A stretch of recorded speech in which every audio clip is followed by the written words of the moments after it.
All right, good afternoon. Our next edition here, we're going to be looking at the muscles of the leg in the rat, leg and thigh. So if you can check from our view here, what we're looking at is the anterior side of the rat. This is the right leg. And so we're looking again from the anterior or belly side up.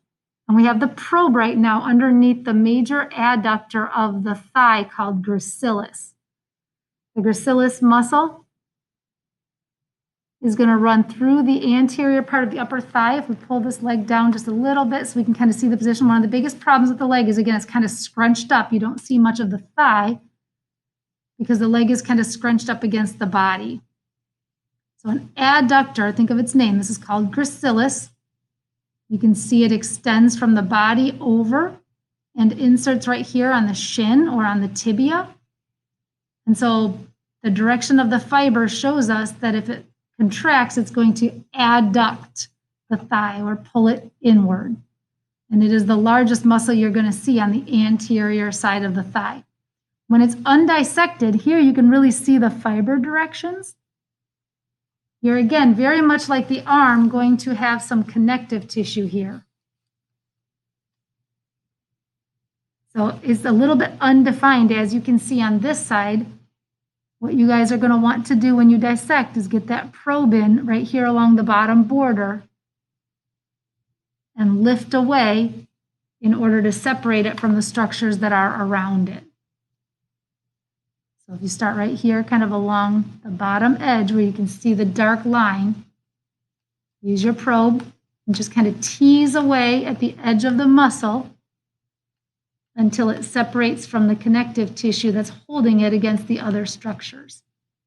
And then kind of lift away at the muscle itself. And this muscle actually extends all the way up throughout the whole thigh. So as I said, it's a major adductor.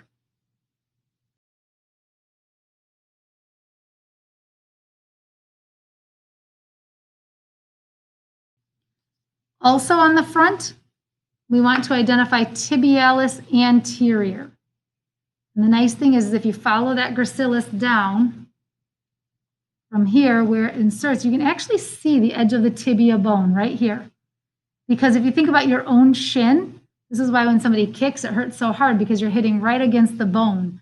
There's actually a small portion of that tibia bone where there's not really any muscular covering. All of the muscle is a little bit more on the lateral side and not covering on the medial side. So this is the actual bone itself. Tibialis anterior, the muscle then, is the large muscle that extends down the tibia, just lateral to the front border. It's called the anterior border of the tibia. So it's just lateral. It's a vertical muscle. You can see it come all the way down the shin. And if we turn the rat a little bit at a time, you can see the size of it a little bit better there. Pretty thick muscle. Tibialis anterior has a tendon that extends past the ankle and into the metatarsals. And so this is a huge dorsiflector of the foot.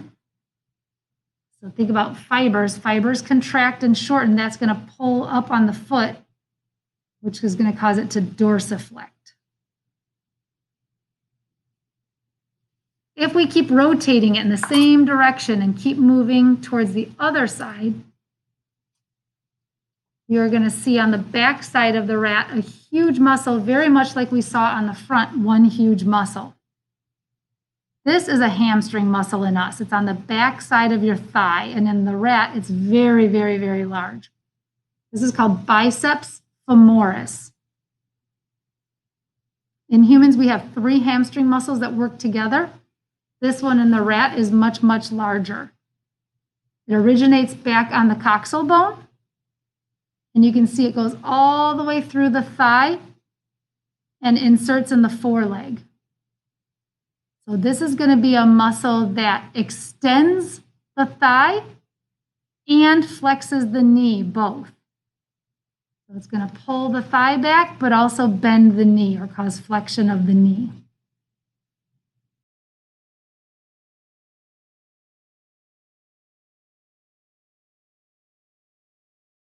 In order to find our last muscle, you are going to have to very carefully trim the bottom edge of biceps femoris off its insertion. And you can see our border here of connective tissue.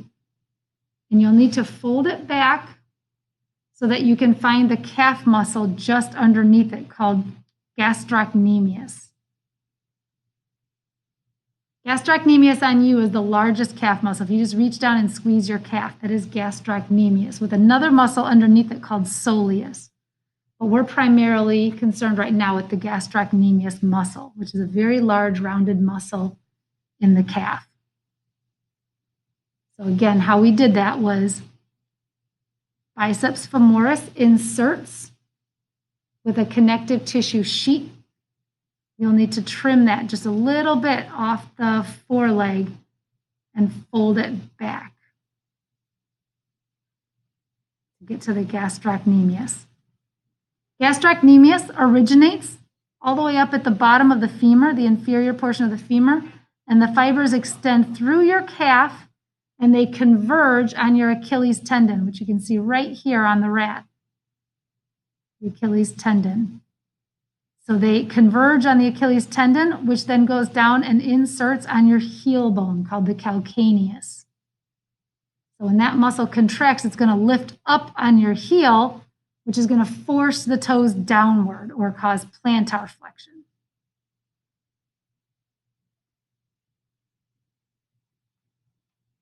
We're going to go over to the undissected side and just show you how that biceps femoris looks when it's not cut off, so you can know how to remove it.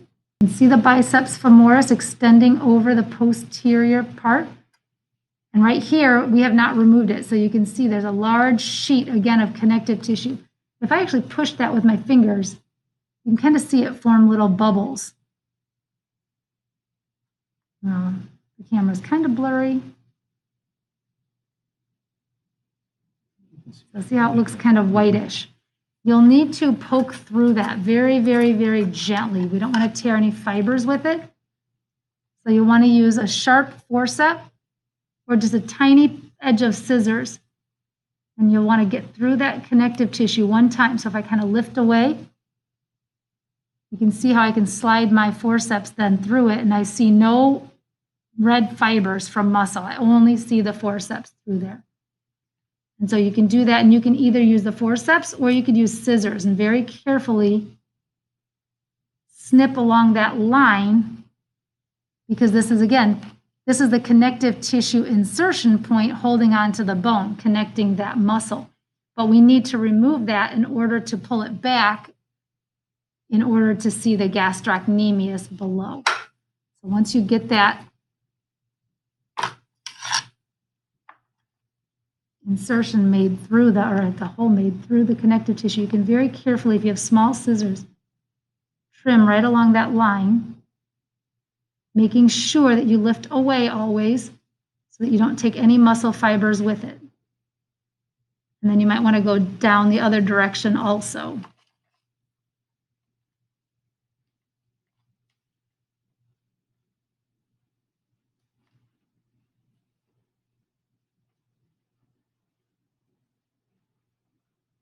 And it's a very, very thick sheet of connective tissue that covers this entire section. Again, a lot of the muscles in the leg and the arm are compartmentalized into groups, what we call compartments, that keep the muscles in that region together.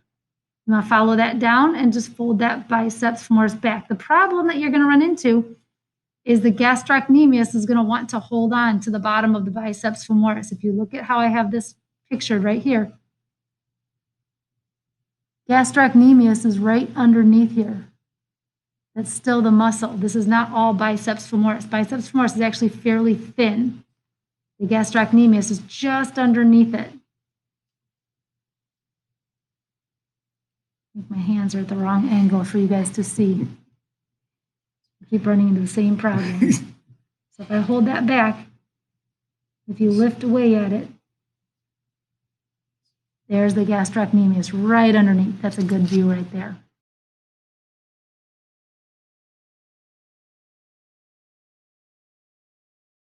Kind of like a window. And then once you get to that point, you'll want to very carefully start dissecting downward through this so you can get to the Achilles tendon. So just keep snipping very, very carefully. Now that we've folded our biceps femoris back, we can see that gastrocnemius start to separate out, which is the front border right there where the probe is and the back border right there. Very, very large, extends all the way down the calf. Okay, so in this dissection, we had the gastrocnemius on the posterior calf, the biceps femoris on the posterior thigh, and then two muscles on the anterior, which kind of mirror those. We had the gracilis on the anterior thigh, tibialis anterior, which runs from the knee all the way down to the ankle, right on the front of the foreleg.